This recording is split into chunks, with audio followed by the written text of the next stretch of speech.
एक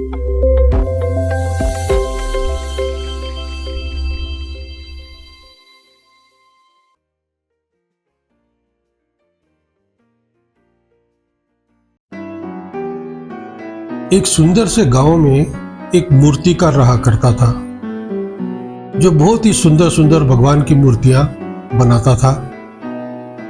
मूर्ति बनाने की उस कला में उसके 2 पुत्र और उसकी पत्नी भी उसका साथ देते थे।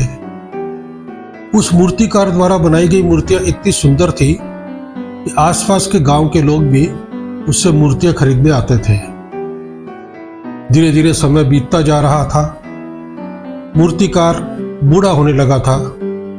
उसने एक दिन अपने पुत्र को अपने पास बुलाया और कहा, बेटा, मैं बूढ़ा हो रहा हूं। मूर्तियां बनाना हमारा पुश्तैनी खानदानी कारोबार है। मैं चाहता हूं अब तुम भी मूर्तियां बनाने में मेरी मदद करो और सीखकर जल्दी ही तुम भी मूर्तियां बनाना शुरू करो, ताकि मुझे कुछ आराम मिल सके। उसके बेटे ने सीखकर मूर्तियां बनाना शुरू कर दिया। बेटा बहुत मेहनती था, लायक था। धीरे धीरे उसकी ख्याति चारों ओर फैलने लगी। आसपास के गांव के लोग भी, दूसरे राज्यों के लोग भी उसकी तारीफ सुनकर उससे मूर्तियां खरीदने आने लगे। मूर्तिकार का बेटा बहुत खुश था कि मैंने अपने पिताजी का कारोबार अच्छे तरीके से संभाल लिया है। मूर्तिकार के दिल में भी सुकून था, एक शांति थी कि हमारे पुश्तैनी कार्य को आगे चलाने वाला हमारा बेटा अब इस कार्य को कर रहा है। मूर्तिकार का बेटा इतनी सुंदर मूर्तियां बनाता था कि जो कोई भी आता उसकी बनी हुई मूर्ति देखकर उसकी तारीफ किए बिना नहीं रह पाता था।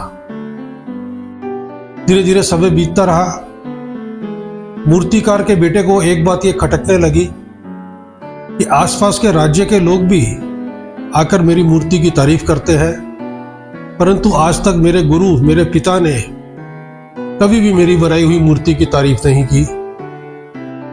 यह बात उसके दिमाग में, दिल में धीरे धीरे घर करने लगी और वो उदास रहने लगा। एक दिन हताशा में आकर उसने अपने द्वारा बनाई गई सभी मूर्तियां तोड़ दी। उसके पिता को पता चला। वो उसके पास आए, उसके साथ बैठे और उसको समझाया, बेटा, मैं तुम्हारे मन के भाव समझता हूं। मैं जानता हूं कि तुमने हताशा में यह काम क्यों किया। एक बात ध्यान से सुनो।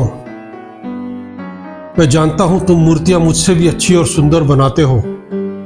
दिल से मैं बहुत खुश हूं और मैं प्रतिदिन परमात्मा का शुक्रिया अदा करता हूं। परंतु मैं ये भी जानता था बेटा कि जिस दिन मैंने तुम्हारी बनाई हुई मूर्ति की तारीफ करनी शुरू कर दी, उस दिन से तुम्हारे काम में और निखार आना बंद हो जाएगा।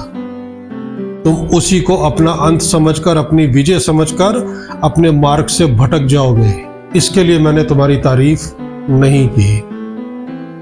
बेटा, इस दुनिया में बहुत लोग हैं जो तुम्हारी झूठी तारीफ करेंगे, लेकिन एक तुम्हारे अंदर ही, इंसान के खुद के अंदर ही वो काबिलियत होती है कि वो अपने काम में दिन ब दिन निखार लाता हुआ अब आगे अपनी मंजिल की ओर बढ़ता चला जाए।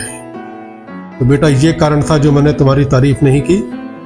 तुम्हारे जैसा मूर्तिकार आसपास के राज्यों में भी नहीं है। जीवन में हमेशा ख्याल रखना, शाबाशी देने वाले लोगों से थोड़ा बच के ही रहना। अपने अंतर्मन को, तुम्हारी आत्मा को जिस काम में खुशी मिले वो काम तुम करना और जिस रास्ते पर चल रहे हो उस रास्ते पर आगे बढ़ते रहना। दोस्तों, यही जीवन है। हमें रुकना नहीं है। हमारे अंतर्मन को, हमारी आत्मा को जिस कार्य में खुशी मिलती है उसी कार्य को निरंतर करते हुए हमें अपनी सफलता के मार्ग पर निरंतर आगे बढ़ते रहना है। यही जीवन है दोस्तों। कृपया हमारे इस चैनल को सब्सक्राइब करें और हाँ, बेल आइकन दबाना ना भूलें, ताकि आने वाले समय में आपको और अधिक मोटिवेशनल जानकारी हम उपलब्ध कराते रहें। शुक्रिया, धन्यवाद, आभार।